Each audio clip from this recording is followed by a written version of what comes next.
Welcome back to the Rise Talk Show. Today, we are deep diving into the shifting sands of Malaysian politics. But of course, before we continue, make sure guys, please subscribe to the Rise Talk Show.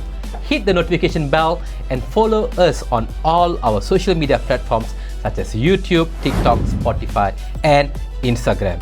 Anyway, today our guest is an academic, a veteran political heavyweight, and someone who has spent decades at the very heart of the establishment as the Deputy Chief Minister of Penang.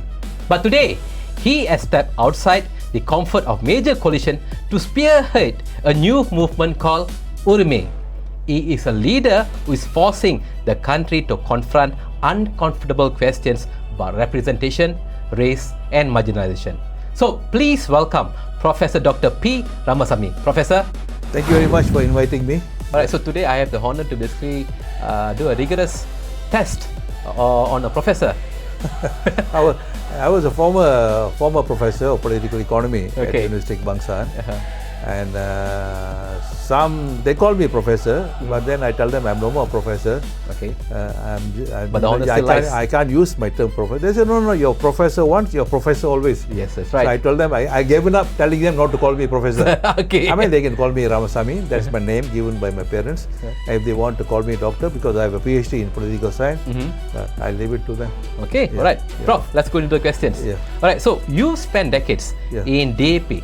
Pushing for Malaysia back then, that the idea that Malaysia should move from race-based politics. But today you're with URUMAI, and this is a party that's explicitly for Indians. Does this mean you have given up the multi-ethnic model? No, actually not true. You see, when I joined DAP in 2005. Okay. The minute I was told I retired from UKM, then the party that I had imagined I would be joining would be DAP. There was no other party than DAP. Okay. And I used to really look forward for the DAP leaders like Lim Kit Siang, Patu and others who have championed the rights of the non-Malays. Okay. And in only 1960 they came up with the Stapak Declaration saying Malaysia. Yeah. And I think Malaysia is still part of the DAP constitution. The only thing is the present leadership has basically neglected or basically pushed the concept aside because that is not something acceptable to the Malays. You know, so they have stopped talking about Malaysia. Yeah. I myself, I don't see anything wrong with Malaysia. You're asking for the rights of the non-Malays. What is wrong with that? You know, you're not demanding a separate state or anything. You're asking, but I think it's wrong for DAP to abandon the concept of Malaysia. Of course, if you ask them, no, it's still part of our constitution. Okay. I mean, if it's part of the constitution, why are you actually not harping on it or not talking about it? Okay. So I think now the DAP's position is very different. Maybe we will touch on some aspect as we go along in this interview. Okay, all right. But why you started a race-based party that's only for catering for Indians? No, actually, if you look at it, you see, when you look at it, it's actually the party itself by definition is not an Indian party. Oh. United Rights of Malaysian Party. Oh wait, okay. Yeah. Oh, so the name was URIMAI. URIMAI is a Tamil word meaning rights. Okay. But the party itself is not a race-based party. Okay. But doesn't matter. We are there actually. Our focus now is on the disadvantaged Indians. Indians are discriminated, Indians are pushed aside, Indians are not given places in universities and matriculation. So we want to address that lacuna of especially the gap in the development of the Indian community. Now that might even take a class dimension. We don't mention like PSM about class and everything, but invariably we touch on the class dimension of the Indian community. See, we're not fighting for the rich Indians, the well-to-do Indians and all. Now remember, the party can cater for all. Is a United Rights of Malaysian Party, URIMAI. URIMAI is just a Tamil word. Yeah, meaning rights. But of course, your leadership is made of a lot of Indians. Yeah, in fact, all my leaders are Indians. Indians, and I have nothing against. We have no problem of admitting non-Indians. Maybe we haven't party is yet to be registered. Okay, we'll come to that, of course. Of course, they're giving all. I mean, the ROS has rejected the application. And appeal to the minister also been rejected. Now I think on 30th July we are going for a judicial review, asking the court to actually to consider our registration from the view of constitutional point of view, where we have the right to register and operate a political party. That's our constitutional right. Okay, all right. So quick question now. So URUMAI is not a party yet, so that means it's a movement still. And what is the ultimate goal? Is it to join Ikatan Nasional? Before we actually thought about a political party, URUMAI was a social movement. Social movement. Yes, so what we have done, the minute we formed URUMAI, we started actually setting up committees, say in different states to actually to make sure, because I believe you can't simply form a political party without a movement. Yes, right. So we wanted to actually contextualize the political party URUMAI in an ongoing movement. So today URUMAI is known because we have set up committees in Penang, in Kedah, in Selangor as well. Selangor, in Johor, Negeri Sembilan. Correct. So I think there is a momentum lah. The momentum is not as strong as we would expect from a party that is organized and registered. But nonetheless, that movement is there. That's right. And chances are that we might be able to contest some seats either in Johor or in Negeri Sembilan. We'll come to the election a bit. But before that, in multiple occasions, URUMAI and you have said that Indian votes can be a swing factor or a kingmaker, especially in tight seats. We saw this in KKB, in Sungai Bakap, Air Kuning, and many more. But of course, realistically, Malaysia today is divided between two Malay majority blocks. Can a small niche party like URUMAI actually get real power, or will URUMAI be used as a tool or as a token partner only? I don't think URUMAI, I think the URUMAI is very independent, and we are not going to be used, and we will not be used by any major political party as a tool. That we are very, very clear. Now, let me say, I think in Malaysia, I think you have to form electoral pact or political coalition. First electoral pact and then political coalition. This is the reason why we are a component of IPR. Ikatan Prihatin Rakyat, actually chaired by Bersatu's President Tan Sri Muhyiddin. So we are operating in that. We are pro-opposition, and we were expecting that I think Bersatu together with PAS will form the major bloc in confronting the present government, that is Pakatan Harapan government. Unfortunately, that pact is no more there. So we have to wait for, we have to see the developments lah. So URUMAI, see, I mean, just for some information, there were 120 seats in Peninsular Malaysia. That has Indian, could be from 10% to 15%, some 25%, some 35%. In Buntong is 50% of Indians. So given that, I think Indians can play a meaningful role. But the question is, how are you going to organize and galvanize Indians? On what grounds? Definitely, we are not going to go on kind of racial, ethnic or religious ground. We believe the Indian community, despite its contribution, is a deprived community. So we are looking at, actually from that, you see, we are taking a class angle, not so much an ethnic angle. We are looking at those who are deprived. We are not simply blind, we Tamils and all, we should unite. And we are not going on that basis. And this is why you say, sometimes you see, there's not much difference between PSM. PSM taking a overtly a class approach. We are actually looking at the dynamics of ethnicity and class. This is why I might not agree with PSM. Of course, Anwar and I are good friends. So I think because in a society that is structured around ethnicity and religion, and you find that no other variables seem to be more important than these two. They are very structured, and society is very divided on race and religion. So in this context, what do you do? Are we going to say, oh, we can forget about those things, we can focus on some other variable? I think that's not very honest, We have to look at why the Indians are deprived. See, they are deprived in class terms, in terms of employment. They are majority of the still working class. But the question at the same time, they also been prevented from exercising their legitimate democratic rights. They are not allowed. The civil service is pathetic. They're only about, I think, non-Malays is considered but maybe 8 or 6% pathetic. And I used to get into trouble for asking the government to allow for more non-Malays into civil service. And so I think we are actually fighting a democratic struggle to make sure the Indians will be recognized and Indians will be given similar treatment. I'm not wishing for an utopian society. And this is where the Malaysia concept comes. But obviously DAP has forgotten about it. Okay. So if you look at it carefully, then it's not a really. I mean, just because we are addressing Indian, it doesn't have to be a racial party. Okay. Okay. It's basically, it could be a social democratic party, but because Indians needs to be the Indians must be looked into and look at the grievances, and I think Indians must have a political party that can represent the aspiration, because I think MIC and others actually, I don't want to talk about other parties. The MIC had its 8 day before, but not so more anymore. Okay. So URIMAI, of course, the success of URIMAI would depend whether we have the mass support or not. Okay. Whether Indians can be Indians and others can support us. This is why I think we believe we need to, at least with the women, we should have some electoral pact and perhaps possibly a coalition later on. Okay, all right. That's what we think. Prof, I'm going to push back a little bit. You were the Deputy Chief Minister of Penang for 15 years. In fact, you are one of the highest, in fact, I'll say you're the highest ranking Indian government official that we had for the longest time. So, critics will say, if the system is as broken and as biased against the Indian, as you say it is, how come you, when you were in position, were not able to fix this? Okay, see, I was the Deputy Chief Minister for Penang. I was not a minister. Neither was I a Prime Minister in this country. Okay. So I think fixing is not just any common problem. It's a structural problem. Okay. Of the nation. And as a Deputy Chief Minister, I was 15 years.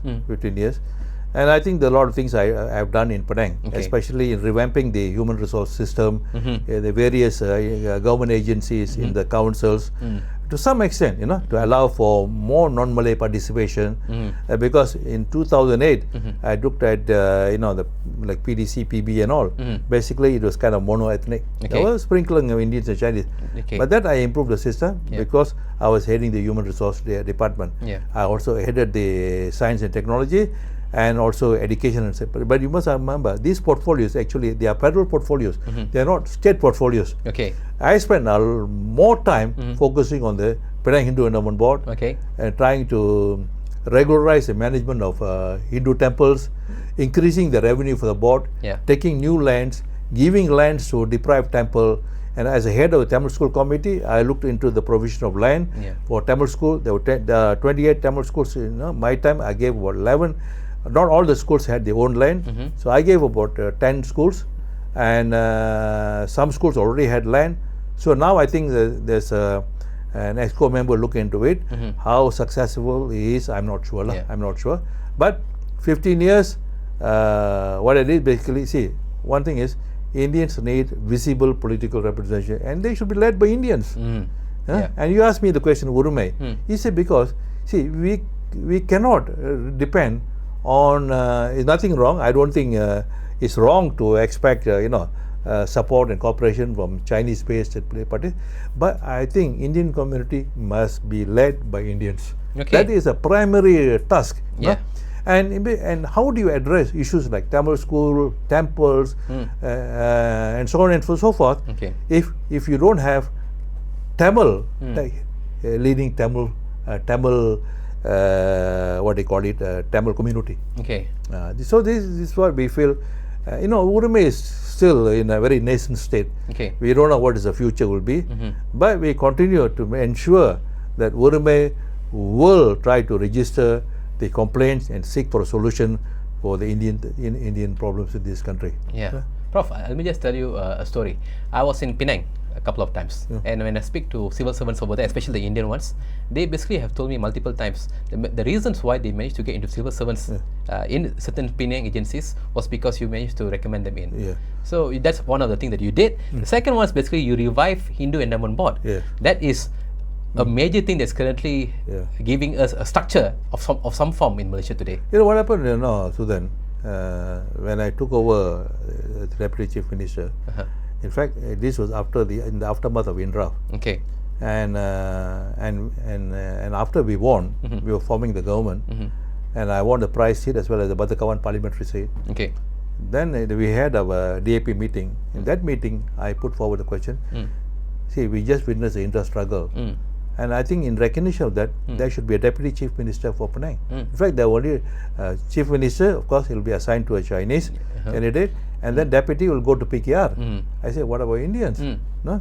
So in this context, I said we should have a deputy chief minister Indian, not because by giving the post of deputy chief minister to Indian, you're going to solve the problems overnight, but it is a symbolic, it's a respect for the community that has sacrificed so much and fought so much, as exemplified for the in-draft movement. So it was at first they didn't want to agree, finally they agreed, and they said, okay, we will create a deputy chief minister post for Indian, and then Professor, you should take over. No, I never asked for me. It should be meant for Indian Tamil. And finally they told me, okay, you take over. Then I took over, and so in this context, how was this created? See, for our community, everything has to be fought for, everything has to be struggled for, and nobody gives us on a silver platter. Now you take this, you take that. No, doesn't happen. And this is why I think it's very important for any leadership. I think we have to fight for our rights, however difficult, however it could be dangerous. We have to fight for the rights of the community. But Prof, why do we need to struggle sometimes? For example, URIMAI, I see you guys struggling for about 2 years to form a party. But you see the Malay guys, the Malay leaders, they basically just go and take over an existing party. Why go into the hassle of court and ROS and all that when you could have been legally registered party right now by just taking over another party? It's not the question of just forming and registering a political party. It's a lot more than that. URIMAI was born out of discussions and in contemplation of the future of Indian community. And the word URIMAI, because basically we have been sidelined on the question of rights in this country. And naturally the name we chose, URIMAI, and this was accepted. And then at even the last 2-3 years, there have been people coming and saying we have a party. In fact, there's a trend in this country, people form parties to sell these political parties. Yes, that's right. And they came to me, we can give. I said, look here, I prefer, I mean, even if it takes some time, it doesn't matter. We want to stick with URIMAI because it means something, it's something historical, it's something meaningful, it's something symbolic. And that's why to win your first struggle for your party. Party. So then, we don't want to buy and and have the party. What is this? Strong. Anyway. So of course the ROS rejected it, and the minister also rejected it. So we have taken it to the court. We hope the court will give us the justice. All right. So now let's talk about opposition a little bit. From your statements lately, which I read every single day in Facebook, URIMAI is now seen aligned with the opposition, working clearly alongside Bersatu. But right now, of course, we see major frictions that's currently happening between PAS and Bersatu, with PAS clearly dominating Ikatan Nasional. Now, if your main partner is Bersatu, is struggling to hold ground against PAS, isn't tying URIMAI's future to Bersatu is a very risky gamble for URIMAI? I think you cannot reduce URIMAI to the politicking that's going on. We are part of IPR. Actually, we are. The IPR is of the IPR is chaired by muhyiddin. That's okay. We are part of IPR, but we are not part of PN. Bersatu is in PN. MIPP is in PN. Gerakan is PAS in PN. So the issue is basically now. So you guys are not part of the bigger. No, we are not part of PN. In fact, somebody said much earlier, we should not allow URIMAI into PN because URIMAI will be a Trojan horse. I mean, this is a ridiculous statement. URIMAI being Trojan horse. Because I think they know that I am quite a prolific writer, a person who wouldn't mince words. I've criticized PAS before, and I'm criticizing PAS today. See, what I am interested in is basically, I wanted actually emergence of a two-party system in this country. Where the opposition can actually bring down the Pakatan Harapan government and vice versa later. It for democracy, see, you can have all the institutions to support the democratic rights of people, but the best movers of this will be major two coalitions. One will be, say, Pakatan Harapan with BN, other will be Bersatu, PAS together. And I was very disappointed that PAS, for whatever reasons, they came and severed ties with Bersatu, and now there's a problem in PN. How are they going to resolve? So my question is, hey, it was not impossible to take over Putrajaya. Let's try it. Let's give, let's give people in this country a space in choosing between alternatives. And you can't until you can take over Putrajaya. And who's a spoiler? PAS is a spoiler. So I don't know whether they had a pact with Anwar Ibrahim or they had a pact with UMNO. I'm not sure. And Bersatu, I thought Bersatu, even though it's a Malay-based party, they're willing to discuss, they're willing to open. And I had a very good discussion about a week back with Tan Sri Muhyiddin about looking in the future. So I think in this contrast, you cannot really define something, something that to me is highly what they call it, the things that are fast moving. So I'm very open. I'm confident. I spent in the opposition before I joined DAP, before I became the Deputy Chief Minister, and today I'm back in the opposition. Today I'm back in the because I believe that we need a strong opposition in the country. I'll give you an example. Lee Kuan Yew. Lee Kuan Yew and the PAP was so successful a political party. You don't need an opposition in Singapore. That's right. So one day Lee Kuan Yew was speaking to university students, and one student stood up and asked, I think she's a female, Sir, why do you need opposition in Singapore? PAP is so successful. And knowing Lee Kuan Yew, with a sarcastic smile and everything, he said, you can never do without opposition. You can never, even if it's PAP is perfect, but still people will oppose you. I think he was very true, because I personally, you cannot be giving a blank check to people, to the government. Personally, I knew Lee Kuan Yew and everything. And I actually landed up in ICS as senior researcher because of Lee Kuan Yew. So I used to read my writings and everything. And so he said, no, you cannot do opposite. Whether you like it or not, opposition will be there. You have to accept it. You have to manage the opposition. I think the opposition will always be there. So the question is, how do you actually ensure the opposition performs its function in terms of addressing the various kinds of problems faced by Malays, Chinese, Indians and others? So I'm looking for a political system, order might not be the right word, a political system that actually slowly dismantles from this stratified system of race and religion and moves forward where the government is for all Malaysians. Now, of course, they say we are all Malaysians, but in actual fact, I think the government is very much steeped into this kind of a racial hegemonic order. So that's not something acceptable to me. I mean, we might be a minority, we might be Indians, we might have negligible, but it doesn't matter. We can speak to the truth. I'm not what do you call it, threatened. I don't care. I don't care whether it's Anwar Ibrahim, whether it's Adi Awang. I don't care. As a Malaysian, as a human being, I have the right to criticize. But I will do that in a manner that is, I think, sometimes my mind is quite offensive also. But I'll make sure there is a responsible criticism. Something doesn't go overboard. I mean, I've got into some legal tussle and all before. I mean, still I have some legal problems and all these things before. But I think basically what we want a political order, we want a political, social, economic order that is beneficial to all Malaysians, irrespective of race or religion. Because as a numerical minority in Malaysia, I think Indians have to be very, very careful. I mean, there's no point going and sucking up to Barisan Nasional, or going into sucking up to PAS. Where is your base? You don't have a base. No, to us, the URIMAI, the base is more important than getting parliamentary or state seats. Today, a friend of mine, former politician, called me, Prof, we should all get into parliament. I said, what's the use of getting in parliament when you do not have a base? True. How do you articulate? And I tell my people, our base is a community and Malaysians in general. That's our base.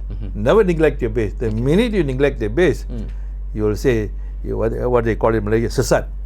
Daripada tujuan politik yang sebenarnya. That's what I say. Alright, Prof, in your personal opinion today, do you think opposition is doing the job effectively as an opposition, or has PAS has basically given the next election to either Pakatan or Barisan on a silver platter? I don't know, you read my recent writing, today's writing. I basically said Anwar Ibrahim will be thanking PAS for actually weakening the opposition bloc.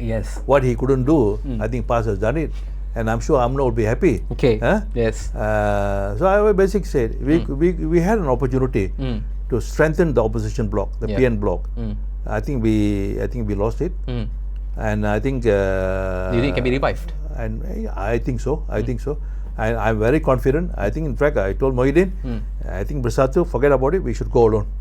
Which they might do. But PN, basically, I think it could be very contentious because they simply cannot make unilateral decision. That's right. And revoking status of one or two Bersatu members.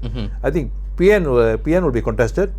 I believe. In fact, I'm discussing. I think we should go forward and you forge, because I believe PAS, the electoral strength confined to few states. Okay. They're very strong in those states, but I think they lack a national appeal. National appeal. Okay. And as I told Muhyiddin, I think Bersatu, whatever you say about Bersatu Muhyiddin, I think he was a former chief minister. He was a Menteri Besar of Johor. Later, he was a deputy prime minister. He was a minister. He understands the larger political picture. Okay. And I believe that I think with Muhyiddin and everything, Bersatu has potential to actually to emerge as a major oppositional force in this country. So now I want to ask you, there is of course Muhyiddin, but obviously people say is a has-been. Today there is Hamza. Why not align with Hamza? No, I have nothing personal against Hamza. Recently, in fact, you received my writings. I said I have nothing against Hamza becoming the opposition leader. I know Hamza. I met him and all these things, but I say it must be done properly. PAS cannot appoint him as the opposition leader just like that, sidestepping Samsuri. Samsuri should have been the opposition leader. He can just unilaterally. I say he has to follow a democratic process. He should follow the protocol. I say my thing is like that. You can't do that like that, no. Okay. So anyway, I mean, the point I think with Hamza, he would be beholden to PAS. Okay. So what freedom of maneuver he will have when PAS, the president will be hovering over his head. Okay. Yeah. Prof, can a broken faction of opposition has a chance to win over Putrajaya today? Possible. Against the missionaries that Putrajaya has. I tell you, I'm the last person to say no. Okay. Because I think the future possibilities are many and varied. Okay. It is possible. For example, like recently in Tamil Nadu, nobody thought an actor became a chief minister. Okay. Because I think, as I said today, there's you a lot of read factors my there, quote Prof. today. You read my quote in what I said. You don't choose the circumstances. Okay. You take advantage of circumstances when they present themselves. Okay. So this is how actually politics work. Okay. Because you cannot choose the circumstances. Okay. They come from. I don't want to mention the author of that. No? Okay. So I think it's possible, and I'm very I'm very confident. I'm very motivated. I have a vision for Malaysia. Okay. That's why I'm still in politics. Okay. Prof, we have state elections coming up in Johor and Negeri Sembilan. And I heard URIMAI is planning to contest. Yeah. You see, I think our basic problem is that we are still not a registered party. And today I think we had some discussion with what do you call it, Muda. Okay. And there's a possibility that we might stand in about 2 seats in Negeri Sembilan. Okay. I don't think in Johor is possible. Under Muda, you mean? Under Muda, we might reconsider. Okay. So this is all been discussed. And discussions. And if we have, ideally, if our party registered, I think we will go for a number of parliamentary seats in the next. On your own. Yeah. But Prof, for longest time, Malaysian history is full of third forces that keeps on losing, that keeps on splitting votes, losing deposits. Let me correct it. I think when I said own, that of course under the opposition platform. Okay. See, by then I think they can sort out PN. Okay, so you see not third force, but under the major PN, block. Major block, yeah. Okay. We could go under that. Not unless we cannot, unless these things don't work, then we might go under URIMAI. Okay. But we want to go under the opposition block. Okay. Whether it's PN or something else, I don't know. Okay. Yeah. But if you go into a third force, for example, do you think you can genuinely win? No. In fact, I've criticized the third force also. Okay. So I think they are just big spoilers, isn't it? Basically, we haven't resolved the question of the second force. Okay. Why go to the third force? What do you think of Bersama, by the way? I have no comment. I mean, I know who's behind it and everything. But let them try their luck. I mean, it's an open field. Okay. But looks like every single one of all these parties and all these blocs coming in, they are just seemingly their entire ambition is simply just to punish Pakatan, Harapan and BN. But they never seem to always have their own policies. How come? I mean, maybe some, maybe not others lah.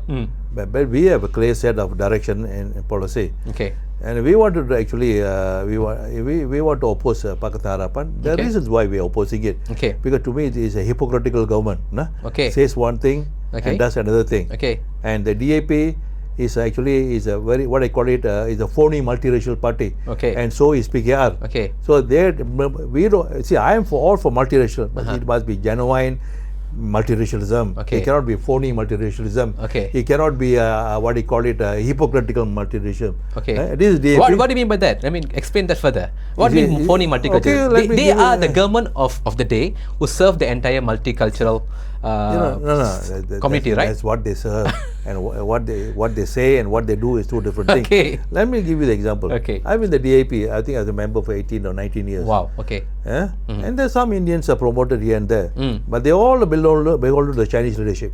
Okay. Will the DAP hand over the Secretary General's post to an Indian?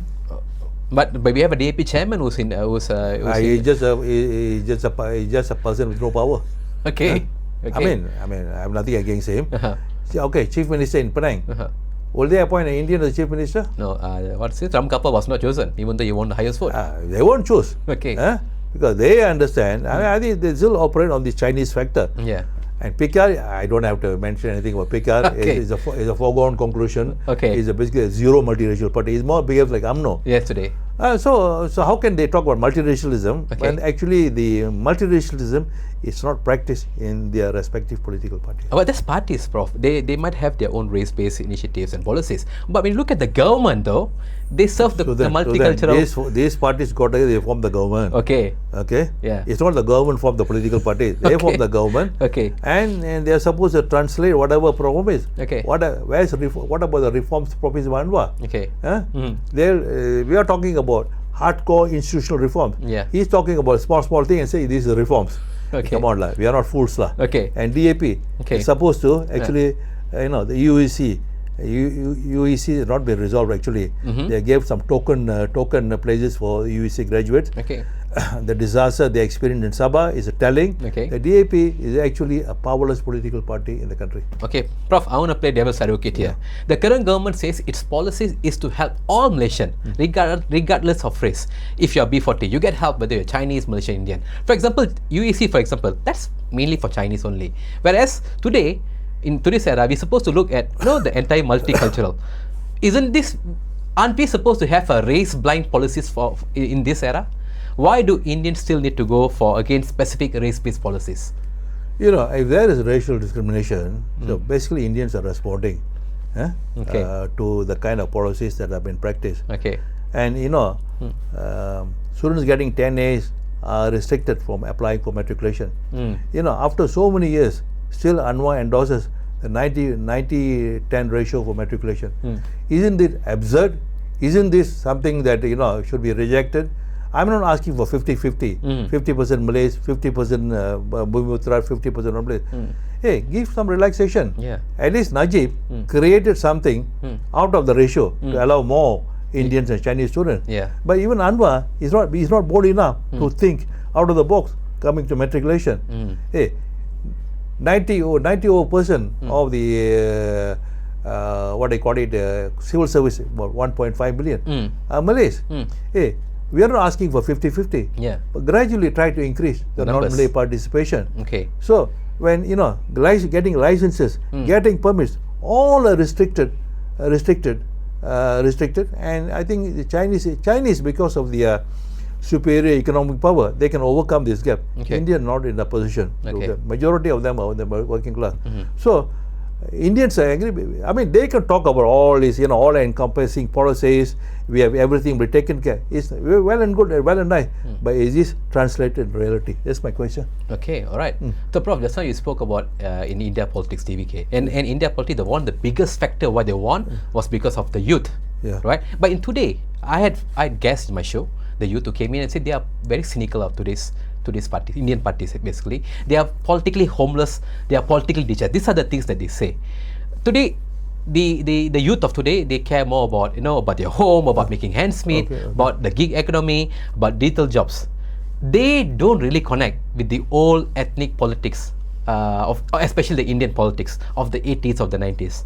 How does URIMAI connect to this cynical younger generation? Okay, this is something quite universal. It's not just here. Okay. I think it was in Tamil Nadu. Okay. I think it was in Bengal elections. Tamil Nadu actually, I think they gave up hope with the Dravidian political parties. Oh wow. Okay. But this time they were massive. They gave up hope. Okay. They said nothing can change in Tamil Nadu with the presence of these two parties, Okay. DMK and ADMK. Okay.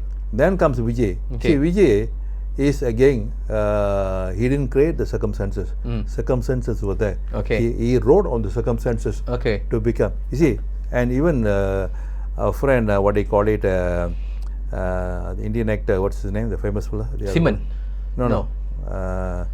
Which one? Rajinikanth. Rajinikanth. Okay. Rajinikanth Yes. said, no, if I had contested, I would have won. No. The circumstances of Rajinikanth was not there. Okay. Circumstances for Vijay was there. Ah. In fact, we were discussing in the car. I said, if Vijay had come under different circumstances, he would not have made it. Okay. But he came under circumstances not of his choosing, Okay. that were present, and he was able to write on it. Okay. And I talked to some Indian politicians and everything. DMK is out, but DMK is so corrupted. ADMK is so corrupted. I think people wanted to find, and they wrote this Vijay. I mean, they was actor, clean, etc. And I think, of course, But not experienced though. no, no, doesn't matter. Okay. They wanted a very fresh figure, Okay. untainted, Okay. and that was Vijay. Okay. I'm not saying that he's going to be a great politician, Okay. everything. And the very fact he came in, I think that gave a lot of hope to Tamilians, especially after putting up with DMK and ADMK. Okay. Yes, sir. All right. But today, of course, people are basically copying that, Professor, from what's happening in India to Malaysia. In Malaysia, I think I don't blame Indians. Basically, very dejected. Of course, what do you expect for putting up with the MIC and all these political parties? But I think they can be revived. Okay. Because you can never reject politics. Your life, part and parcel of your life, is politics. Okay. You need politics to improve yourself. Okay. You need politics to improve your community. You need politics to improve, to have a better future. Okay. Don't never. Of course, it becomes quite easy to say, "Oh, I don't want to do anything in politics," but your whole life revolves around politics. Okay. How can you deny that? Okay. All right, Prof. Has that circumstances come into Malaysia yet for the Indian community? Do we have that kind of talibadi in the making for Indians today? For example, I mean, when you look across the aisle, whether it is within the government or the opposition, do we actually have any capable, high caliber Indians? But the critics always say most of the Indian leaders are muted the moment they start looking for seats. So what? I mean, you're right, but I think the point is, you don't know when is that tide is going to be, whether the tide is going to be there for change or not. You wouldn't know. Okay. I wouldn't know. Okay. All right. And I think this will be, and all depends on the particular circumstances and the actors involved, and they will know. Especially when Barisan fell in 2018. Yeah. Nobody expected Barisan Nation to fall. Correct. But there's a movement that was created along the way. But that People movement like you. is quite independent of you and me. Okay. We wouldn't know. Okay. In fact, when they asked me about Talvi, I said he might win seat, but I don't think he can come to power. But unseen, that I am unaware that there were other forces driving towards political change. Yeah. That's beyond detection. Okay. Yeah. Okay. But today we have multiple parties. Yeah. I mean, Indians make up a very small number in the country, but they always say we have too many Indian parties. Yeah. Doesn't mean we're going to have 15 talibadis in the making. When we formed URIMAI, Okay. I was interviewed by I think by a reporter. They asked me, "Prof, there's too many Indian parties." I think you're right. There are many Indian parties. More than half of them, I think they form the party to sell the parties. Okay. All right. Parties are for sale. Okay. 500,000, Yes. 1 million, everything. Yeah. Okay. Now I say, okay, fine. That's a fair question. Okay. Why you need another Indian political party or Indian-based political party? I say, okay, you tell me, is there any political party that is vigorously fighting with the Indian community? You tell me. Okay. If you tell me that, if I agree with you, I will abandon the move to form URIMAI. Okay. So let's go there, Prof. Today we have a lot of issues surrounding our temples. We have issues around the RIBI guidelines. Yeah. We have issues around the pig farming. Yeah. How come Indian leaders are not speaking about this? I think you have to ask them, why they are not speaking. Because I think there's a fear. Okay. Fear. They want to be, especially if you look at in Selangor, they dare not even speak about these issues. Yes. I think Even national leaders on both sides. See, on this, for example, this conversion issue or registration in UPSI. Yeah. In fact, I wrote 2 articles the other day Yeah, on I this saw that. issue. There was one, I think the DAP guy made the comment. Yeah. But these are serious issues that needs to be discussed. Yeah. But I think basically those in DAP, those in PIKIA, they're willing to actually distance themselves from this controversial issues, saying that they may affect them. DAP is not an ordinary political party. If you say something, they will take action against you. Okay. And they took action because it was already a premeditated move to drop me. Oh. Because I raised a civil service issue. Okay. Rather than agreeing with me, what I raised, they thought, it's more easier to just kick you out. They're very comfortable, not comfortable because I wouldn't toe the line. I wouldn't toe the line. It is that they are afraid if you are bold and if you speak out, you will not get the seats. Is that what it is? Yeah, exactly. So it's just mainly playing politics then, since the election is coming. No. You see, DAP, if you're a yes man, doesn't that make us coward leaders then? You belong to one or two families. Okay. Then I think you're guaranteed the seat. Okay. But if you're outspoken, see, Ronnie Liu had reasons to leave the DAP. In fact, Ronnie Liu was the one who invited me into the DAP. Okay. Back in 2005. Okay. So in my case, I think they believe that I was basically a maverick. Okay. That I wouldn't listen to them. Okay. I feel what is right, I will do. In fact, I was involved in the peace movement in Sri Lanka. I was involved in the peace movement of course that's before I joined the DAP, but after that I was involved with them. Okay. And the Indonesia protested, and I was banned from going to India because they thought I was too recently also into Indonesia, right? Aceh or something. I saw yeah. Now okay, but of course now my passport is impounded. Okay. So I can't move until I go. I get rid of the case. Okay. But it's okay. It's perfectly okay. In fact, I'm supposed to go to India to launch a book on Waiko's birthday, 82nd birthday or something like that. I'm invited to open the session. So I have a rapport with the some Tamil leaders in India and also some Sri Lanka and all these things, because I was involved with the Sri Lankan movement, this movement. Of course, they accused me. That's why they accused me of LTTE. Yeah, that's why I want to come. They accuse you of LTTE. What is that? See, LTTE. See, 2009 LTTE was defeated. And LTTE was no more there. Okay. And funny thing is that they banned the LTT in 2014 in this country. Long after LTT is no more in existence. No more. And they want to basically use it to frighten the local Indians. Okay. That's why in 2008-19 they arrested number of Indians People, under under SOSMA. Yes. And I was thinking they're going to arrest me. I was waiting for them to arrest me. Okay. So basically it's just kind of for political reasons. Okay. And some countries, European countries have lifted the ban because LTT is no more. Yeah, that's right. So I think they just use it. It's a fear mongering in a way against Indian leaders. Is they call you communist or is they call you LTTE? Now no more LTT. Now it's about Hindutva. Oh yes. I mean, come on. Some people follow. Hinduism is not a monolithical religion. Okay. It's quite a heterogeneous religion. Okay. And different strands of Hinduism. And those who follow the Hindi, the North Indian version will be Sanatana Dharma. More of the North Indian version. Okay. We follow the Saivat version and all the everything. Okay. And this Hindu Sangha, our Hindu Sangha are very uncritical. They don't look at these things, Okay. So they say, we cannot. And the Malays, some Malay extremists, you say, the Hindutva, we must refrain Hindutva and all that. Where is Hindutva in this country? That's right. We have a traditional Tamil worship, Tamil gods, Muniyandi, Ayya, god sacrifice. These are very old kind of a civilizational Tamil. No? Yeah. So how did you react when they call you all these names? It doesn't matter. I take the great pride. They don't call me Hindutva. Okay. They used to call me LTTE. LTTE. Let them call me. It doesn't matter. So this kind of labels and people throw on you and whatnot? So many labels, I don't bother. Okay, Prof, I just want to now ask you about your legacy and especially on URIMAI Party. In 5 to 10 years, what does an absolute success look like for URIMAI? is it a goal to become a component party of, say, a federal government, or do you see URIMAI is just going to be this outside pressure group always? What is it? I don't have a very clear prognosis of what URIMAI will be. It all depends on many factors. Okay. So we don't have the time to outline all these factors. Okay. The support it gets from the Indian community and so on and so forth. Okay. I think the most important thing, there's a deficit of trust, honesty among Indian leaders in this country. I think we have to establish that first, and we have to show the Indian community that we are with them.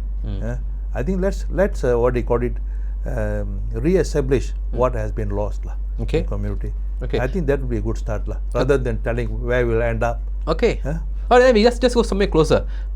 Following up on that, if URIMAI rolls out its machinery in Johor and also Negeri Sembilan and fails to capture votes, does that mean this is the end of the line for URIMAI? No, chances that we will not be contesting under URIMAI because you're not okay, of course, party, understand. But URIMAI contesting in a form or another. We'll be using other parties. No, it's just an exercise. Okay. And we have actually no hope at all to win. Okay. Unless a miracle happens. Okay. Okay. So it's okay with us. Okay. It's part and parcel. Okay. So that means you are just going to be a spoiler, isn't it? Not a spoiler, but we are going to oppose Pakatan Harapan. How can you call this a spoiler if I'm opposing Pakatan Harapan? Alright, if you're not a spoiler, then you're just playing revenge against Anwar's government. Not revenge. Okay. Basically, we have solid grievances against Anwar government. Okay. And you need another section for me to outline all the grievances. But we are opposed here because we are solely on the goes because whether the Indians have this, whether the Indians are getting a rightful share of what is due to all Malaysians. Okay. All right, Prof. I mean, final parting words, Prof. I'm definitely going to call you again, nearing closer to the elections. But for now, what do you think the audience needs to learn and know about URIMAI and or about you? I think URIMAI generally is may be known for perhaps for the wrong reasons. Another Indian party coming and disturbing, whacking PAS and all these things. But doesn't matter. That's what even PAS says, you know. Even that's what PAS says, isn't it? They look at me, spoiler, Trojan horse, asking me how many seats you all have. We have 0 seats, you know. Doesn't matter. Okay. You know, I must tell you something. Okay. When 1949, China achieved its major Chinese Revolution. Edgar Snow was given the opportunity to interview Mao Zedong. So he went to see, there was a translator, and he asked Mao, now we have achieved the revolution, what is going to be the future of China? Mao told the assistant, bring me a piece of sheet of paper, white paper, blank paper. And Mao looked at it and showed him. Edgar Snow, this famous book, The Red Star over China. Edgar Star couldn't answer. He said, what is this? Showing me a white piece of paper. Then Mao, through translator, this white piece of paper is China, Chinese masses. Blank, empty, uneducated, poor. But just think about China in 50 years' time, what they will become. The great potential they have to, they'll be. So I'm talking about the Indian community in those terms. Oh. Thank you, Prof. I think that's a very beautiful parting end and message for the Indian community. I think you delivered your message very well. Enjoyed having a conversation with you today. And please do come along again. Sure. Prof, that is Prof for the Rise Talk Show. Prof spoke on many things about elections, about URIMAI, and obviously also as his message on the Indian community. What do you guys think about what Prof has spoken in today's episode? Please do share your inputs and your comments in the video. We look forward to hearing what you're going to say, and probably with that, we can then base it to ask Professor the next time when he's here. So, Prof, will you be able to do that? A second round, perhaps? A deep dive? Whenever I'm around here, this side. But I think basically, I think I've given some message and everything. I think people feel free to criticize, take umbrage to what I say. You know, I'm not perfect. You know, I'm just a person trying against odds to bring some dignity and well-being for a community that has contributed so much to the country. And they have been there have been great lapses in terms of leadership of the Indian community. And I think Indians and others cannot fault me for trying. First, better to try and fail, and fail without trying. Professor, you are a maverick that's well known in the community. Thank you so much. Okay. And that's about it. So people, thank you. Good evening. Bye-bye. Yeah.